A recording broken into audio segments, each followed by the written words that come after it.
बिस्मिल्लाहिर्रहमानिर्रहीम। मैं हूं मोहम्मद आसिफ चौधरी और आजकल हमारे इनकम टैक्स ऑर्डिनेंस 2001 पे लेक्चर की सीरीज़ चल रही हैं। उन सीरीज़ में हम पहुंच गए हैं टैक्स क्रेडिट पे कि किन किन लोगों को टैक्स में क्रेडिट मिल जाएगा। जो आपका टैक्स पेएबल बना है उसमें से आपको कुछ रिड्यूस हो जाएगा, टैक्स कम हो जाएगा। तो जब हम प्रैक्टिकल कर रहे थे, इनकम टैक्स रिटर्न फाइलिंग का प्रैक्टिकल कर रहे थे, तो आपको याद होगा उसमें हमने एक पहले सारे हेड्स ऑफ इनकम की बात की। सारे हेड्स ऑफ इनकम में जो आया इनकम हमने वो कंट्रीब्यूट की और उसके बाद हमने उसमें से कुछ एडजस्टमेंट थी, एडजस्टमेंट की मद में टैक्स कम हो गया। कुछ टैक्स क्रेडिट्स भी की बात की थी हमने, वो टैक्स क्रेडिट में बात हो गया। उस टैक्स क्रेडिट को आज हम पढ़ेंगे। जैसे कि डिडक्टिबल अलाउंस की बात की थी, वो हम पीछे पढ़ आए हैं, तो डिडक्टिबल अलाउंस भी उसमें से कम हुआ था। तो आज हम बात करेंगे टैक्स क्रेडिट की कि कितने परसेंट कहाँ आप इन्वेस्टमेंट करें, कहाँ आप पैसे दें, तो आपको जो आपकी अमाउंट टैक्स पेएबल बन रही है उसमें से कुछ क्रेडिट हो जाएगा और वो कम हो जाएगी पेएबल आपकी अमाउंट। तो ये हमारा चैप्टर 10 है और सेक्शन 61 चैरिटेबल डोनेशन के आप जो चैरिटी करते हैं, जो डोनेशंस देते हैं, वो आपको टैक्स क्रेडिट मिलता है। लेकिन इसके लिए लिमिटेशंस हैं। लिमिटेशंस ये हैं कि आपने चैरिटी किसको देनी है। मतलब इसमें जैसे कि बताया गया है, मैं पहले आपको बता देता हूँ फिर हम ला पढ़ेंगे कि जो बंदा अपनी बिजनेस में से किसी को चैरिटी देता है जिसमें शामिल है फेडरल गवर्नमेंट, प्रोविंशियल गवर्नमेंट के तहत इंस्टीट्यूशंस जो चल रहे हैं, या फिर कोई ऐसा नॉन प्रॉफिट ऑर्गेनाइजेशन है उसमें डोनेट करता है, या फिर ऐसे अदारे हैं या हॉस्पिटल्स हैं जो अप्रूव्ड है, जिसमें 100C के तहत जिनको अप्रूव किया गया है उसको देता है, तो देन उसको जो है ये चैरिटी देने पे टैक्स क्रेडिट मिलेगा। अब हम पढ़ते हैं कि लॉ क्या कहता है। लॉ कहता है इसका सब सेक्शन 1 है, a person shall be entitled to tax credit कितना in respect of any sum paid और any property given by a person in the tax year as a donation, कि वो उसने चाहे तो सम पे कर दिया हो या फिर प्रॉपर्टी भी डोनेट की हो तो उसका भी मिल सकता है, डोनेशन दी है, वॉलंटियरली कंट्रीब्यूशन की है या सब्सक्रिप्शन दी है। टू अब किसको दी है तो तब उसको टैक्स क्रेडिट मिलेगा। उसमें आता है क्लास ए है, any board of education or any university in Pakistan establish by or under the federal or provincial law के तहत अगर कोई एस्टेब्लिश है वो यूनिवर्सिटी या बोर्ड होगा। क्लास बी है, एन एजुकेशनल इंस्टीट्यूशन, हॉस्पिटल और relief fund establish run in Pakistan by the federal government और provincial government as a local government. या कोई इंस्टीट्यूशनल एजुकेशन है, हॉस्पिटल है या फंड एस्टेब्लिश किया गया है जो कि रन कर रही हो फेडरल गवर्नमेंट, प्रोविंशियल या लोकल गवर्नमेंट, तो उस पर भी उसको मिल सकता है। और एनी नॉन प्रॉफिट ऑर्गेनाइजेशन और any person eligible for tax credit under section 100C के तहत अगर कोई रजिस्टर्ड ऑर्गेनाइजेशन है, नॉन प्रॉफिट ऑर्गेनाइजेशन, तो 100C ऑफ दिस ऑर्डिनेंस उसको भी टैक्स क्रेडिट मिल जाएगा। या फिर क्लास डी है, entity organisation and fund mentioned in 13th schedule, 13 number schedule में जो दिए गए हैं ऑर्गेनाइजेशन, उनको भी टैक्स क्रेडिट मिल जाएगा। लेकिन अगर आप ये समझें कि मैं अपनी मर्ज़ी से कुछ लोगों को ज़कात देता हूँ या मैं अपनी मर्ज़ी से कुछ जगह डोनेशन दे रहा हूँ, तो वो इनमें शामिल नहीं होते जो हमने 4 क्लासेस पढ़ी हैं, तो देन आपको टैक्स क्रेडिट अलाउ नहीं होगा। ये बात आपने ज़हन में रखनी है कि टैक्स क्रेडिट अलाउ होने के लिए इस लॉ के मुताबिक आप पे करेंगे, तो डोनेशन देंगे, प्रॉपर्टी देंगे, देन आपको उस पर क्रेडिट मिलेगा। अब क्रेडिट कितना मिलेगा इसका एक फार्मूला है। वो फार्मूला क्या है कि आपको क्रेडिट किस तरह से कितना अवेलेबल होगा।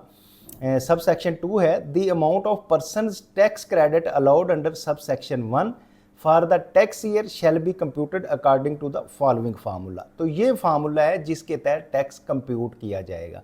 ये फार्मूला क्या है, A divided by B multiply by C. तो ए क्या है, A is the amount of tax assess जितना टैक्स पेएबल बन रहा है उस पर्सन का जिसकी रिटर्न फाइल हो रही है, उसका टोटल टैक्स अब पेएबल, जब हम कंप्यूटेशन में जाते हैं तो टैक्स पेएबल टोटल बन जाता है।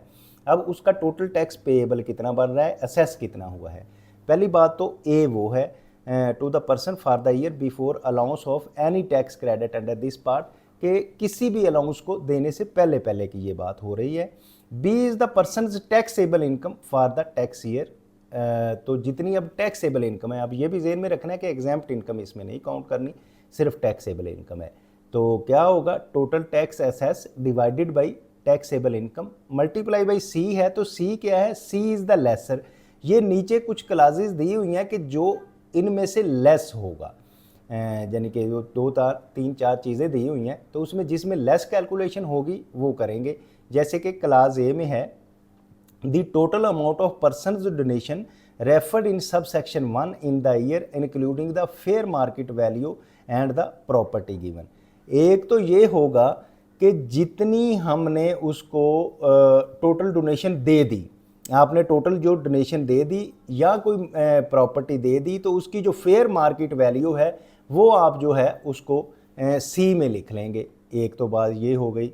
और बी में क्या कहता है कि बी में जो है, अगर तो कोई इंडिविजुअल पर्सन है या एसोसिएशन पर्सन है तो then 30% of the taxable income of the person for the year. तो सी आप क्या करेंगे, जो इंडिविजुअल और एओपी है तो 30% ऑफ द इनकम जो उसकी होगी वो सी में लिखेंगे। अब ये बात आपने जेन में रखनी है। ऊपर जो क्लास ए में हमने बात बताई कि उसमें ये कहा था कि ये टोटल अमाउंट कर देंगे, इसमें कहा 30%। अब इन दोनों में जो लेसर है, कम है, अगर 30% कम होगी तो 30% लगाएंगे, अगर जो टोटल अमाउंट उसने दी है डोनेशन की वो कम होगी तो वो लगाएंगे क्योंकि लेस की है। इसी तरह कंपनीज के लिए बताया गया है कि जो कंपनीज हैं वो 20% है, यानी कि इनमें ये फ़र्क है, 30% एओपी और इंडिविजुअल के लिए है, कंपनी के लिए 30% है। तो इस तरह से ये होगा कि 30% कंपनी का या 20% एओपी का, या फिर टोटल जो उसने डोनेशन दी है वो, इनमें से जो लेस होगा उसको हम उसके सीओ लगाएंगे।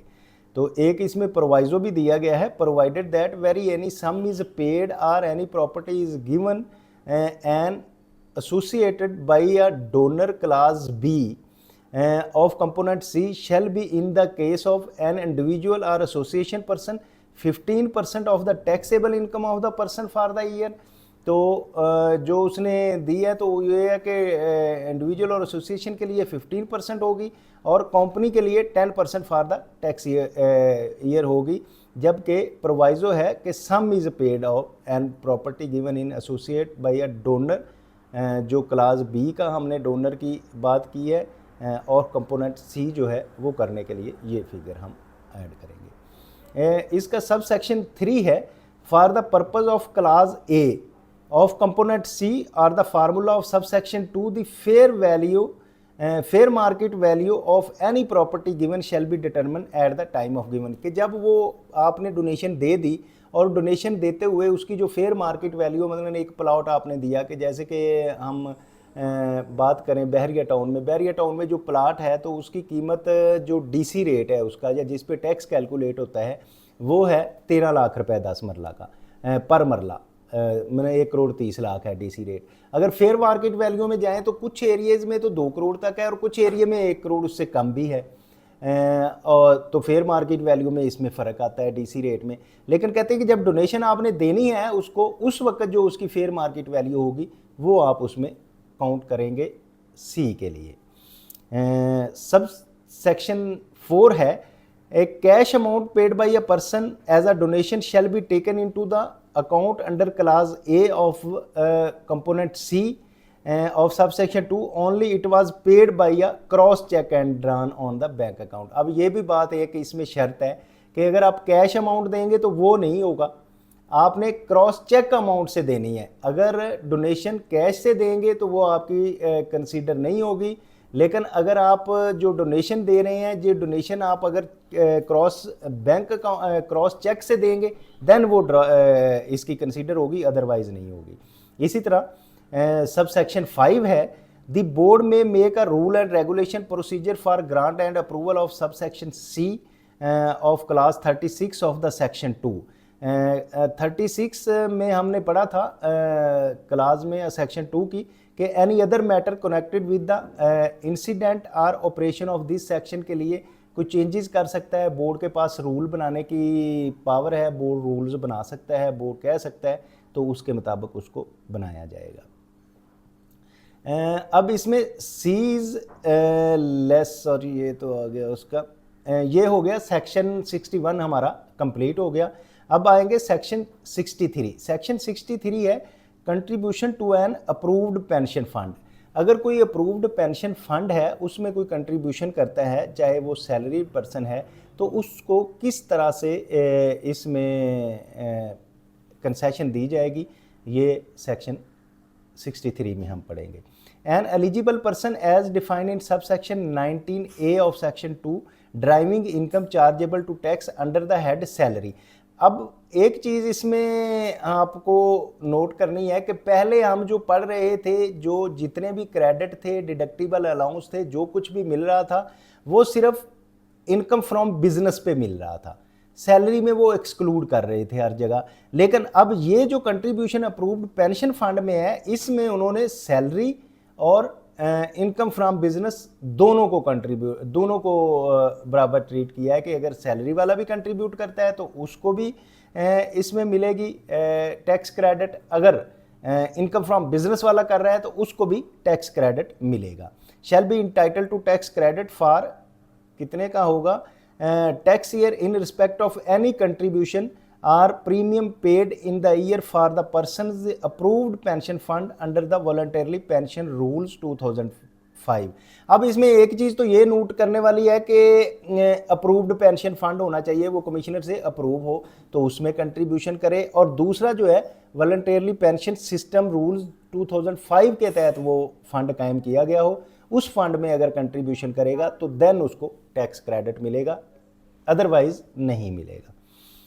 इसका सब सेक्शन 2 है the amount of person's tax credit allowed under sub section 1 for the tax year shall be computed according to the following formula.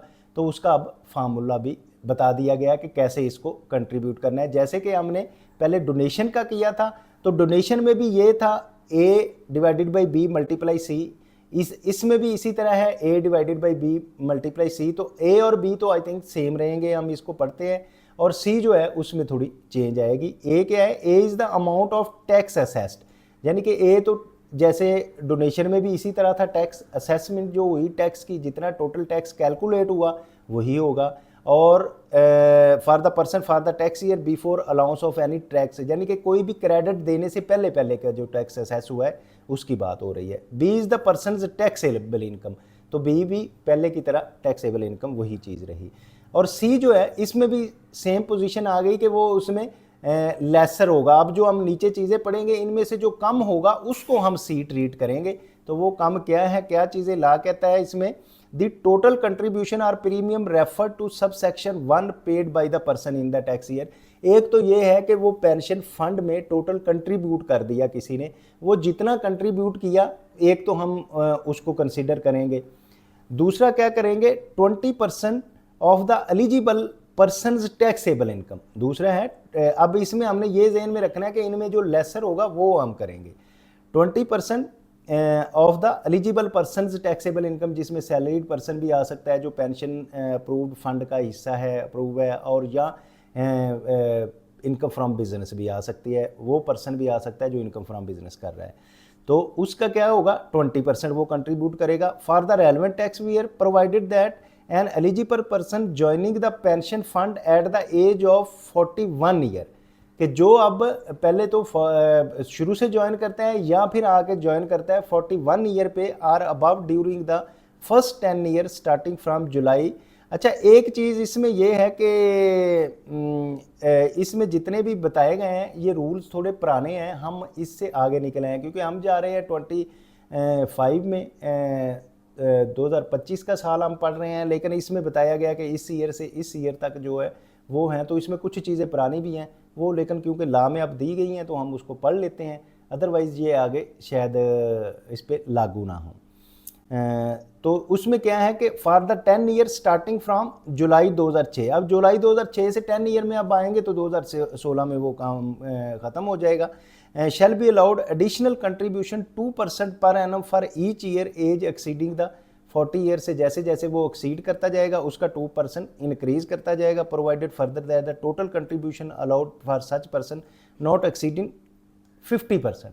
लेकिन अब जो जैसे हमने ऊपर 20% से उसने स्टार्ट लिया तो उसकी टोटल जो है वो 50% से एक्सीड नहीं होनी चाहिए for the total taxable income proceeding year, पिछले साल में। तो अब ये है कि दो हमने चीज़ें पढ़ ली इसमें से, एक तो ये है कि टोटल कंट्रीब्यूशन है, दूसरा ये है कि 20% से स्टार्ट करता है तो 40 साल बाद 2% हर साल में इंक्रीज़ आएगा, तो जो मैक्सिमम चला जाएगा 50% तक।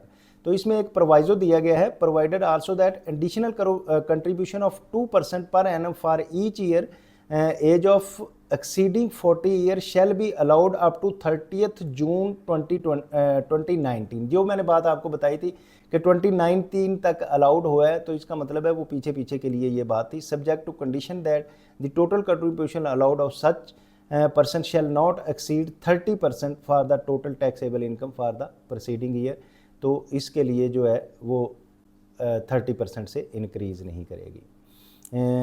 इसी तरह सब सेक्शन 3 है, the transfer by the member of approved employment pension और annuity scheme the approved occupational saving scheme for their existing balance of their individual pension account maintain with one और more pension funds manager shall not qualify for the tax credit under this section. अगर दो या दो से ज़्यादा या ज़्यादा fund चल रहे हैं तो वो एक ही फंड के लिए फंड मैनेजर जो है उसके लिए लागू होगा, दूसरे के लिए वो लागू नहीं होगा।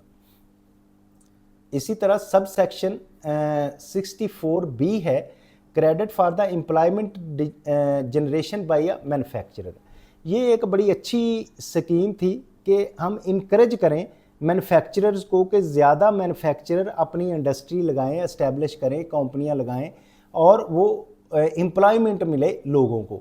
तो लोगों को ज़्यादा एम्प्लॉयमेंट मिलेगी तो उनको फिर इस चीज़ पे टैक्स क्रेडिट दिया जाएगा। ये बहुत अच्छी सोच थी गवर्नमेंट की कि इंडस्ट्रियलिस्ट जो है वो सोचेगा कि मुझे टैक्स क्रेडिट मिल रहा है तो वो अपना पैसा किसी ऐसी जगह डंप करने के लिए जिससे मुल्क को कोई फ़ायदा नहीं होता, जैसे कि प्रॉपर्टी में उसमें डंप कर दिया या किसी ऐसी चीज़ में कर दिया कि जिससे मुल्क की इकॉनमी को फ़ायदा नहीं हो रहा, तो उन लोगों के लिए ये इनकरेजमेंट हुई कि वो मैन्युफैक्चरिंग करें और ऐसी गुड्स बनाएं जो एक्सपोर्ट करें। एक्सपोर्ट का इसमें तो नहीं है, लेकिन ये मेरी तरफ से है कि अगर एक्सपोर्ट करेंगे तो मुल्क को ज़र मुबादला आएगा और लोगों को एम्प्लॉयमेंट मिलेगा, मुल्क का भी फ़ायदा होगा और लोगों का भी होगा। लेकिन जब मैन्युफैक्चरिंग अगर करेगा तो ज़ाहिर है अल्टीमेटली जब हमसे एक्सीड होगी मैन्युफैक्चरिंग तो हम वो चीज़ें जो प्रोडक्ट्स हैं उनको एक्सपोर्ट करेंगे। तो ये बहुत ज़बरदस्त क्लास इसमें डाली गई कि आप अगर एम्प्लॉयमेंट जनरेशन के लिए कोई नई मैन्युफैक्चरिंग इस्टेब्लिश करते हैं तो आपको टैक्स क्रेडिट मिलेगा। तो ये अभी जो बिजनेसमैन मेरी बात सुन रहे हैं, मैन्युफैक्चरर सुन रहे हैं, तो उनके लिए भी ये बेनिफिशियल है कि वो अगर नई इस्टेब्लिश करते हैं अपनी ऑर्गेनाइजेशन और नई फैक्ट्री लगाते हैं, सेटअप लगाते हैं, तो उनको ये बेनिफिट मिलेगा। तो इसमें ला क्या कहता है एग्जैक्टली वो भी हम पढ़ रहते हैं। Where a tax payer being a company, एक तो नंबर एक है कि वो कंपनी होना चाहिए, formed for the establishing and operating a new manufacturing unit. तो वो जो कंपनी है वो नया एक मैन्युफैक्चरिंग यूनिट लगाएगी।